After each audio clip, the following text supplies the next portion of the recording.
Ambassador Crocker. I'm my professor at National War College in our interagency class, if I remember that right. I also served with him in Iraq, so I know all the folks who've served with you see you as a hero. So it's good to see you here, sir. And he served in the worst spots and the hardest spots in the world, and at our nation's calling.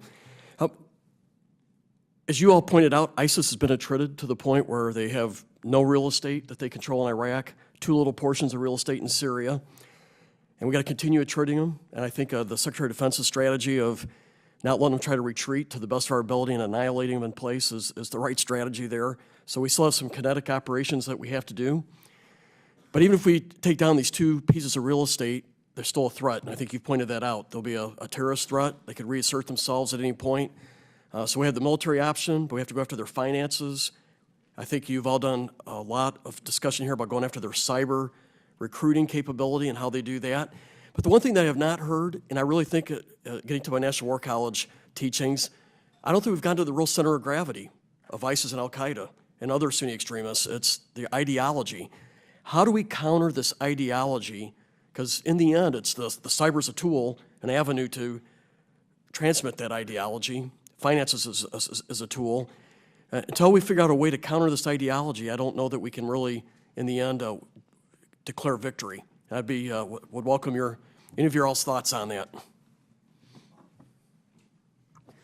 Well, thank you for an excellent question, Congressman. I have to say that had you been posing questions like that when you were at National War College, you would have been a distinguished graduate.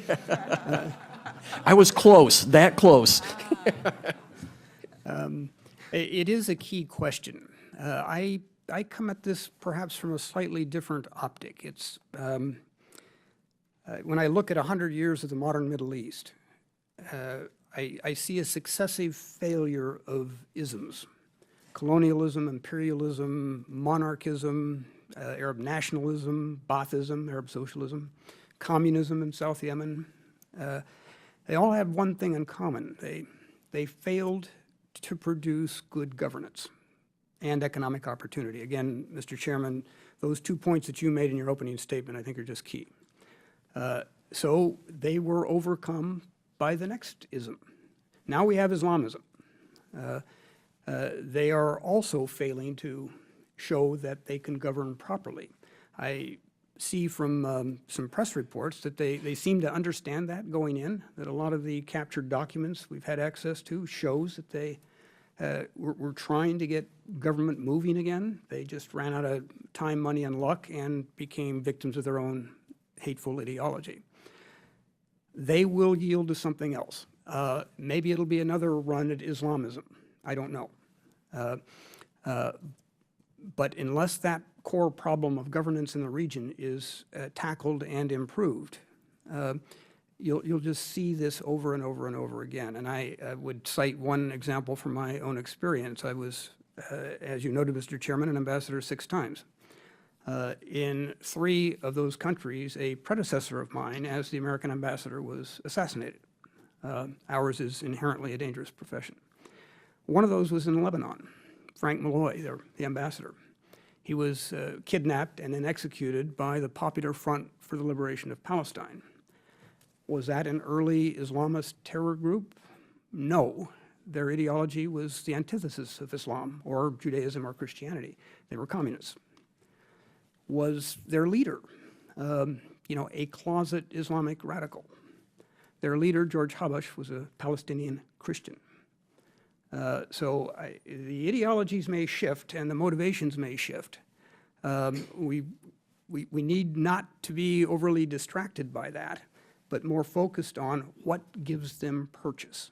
And what we have seen consistently, it's a failure of governance. And that is a big problem to fix. But as General Keane said, if we don't stay engaged, it's only going to get worse. Yeah, I think that's a profound question, if I can comment on it. I ended my oral statement and written statement on that very question.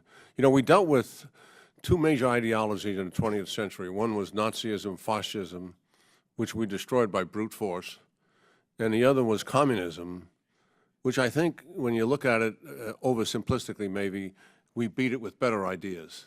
and those ideas was democracy and capitalism. And I think that serves as an illustration on how to deal with this. We have to hold this horrific behavior that they demonstrate and their barbarism and killing people. We have to hold them accountable for that. And that means that we have to use the tools of war to punish that behavior and stop it. But we also have to have better ideas. And it gets back to what the ambassador is talking about, and that deals with the issues where that becomes the breeding ground for that. And we have to stay engaged with our allies to help them and help them shape and make certain that they understand, even as Mohammed bin Salman is making transformational changes in Saudi Arabia, we have to stay in that dialogue so they understand how important it is to get this right, to move these societies in the proper direction and move away from political and social injustice and the lack of economic opportunities, and also to achieve stable governance in these countries. And until you do that and provide an alternative, these ideologies will continue to fester and grow. Mr. Chairman, thank you for your time. I'll yield back unless you want to build on anything that was just said. Okay, thank you. Mr. Chairman, I yield.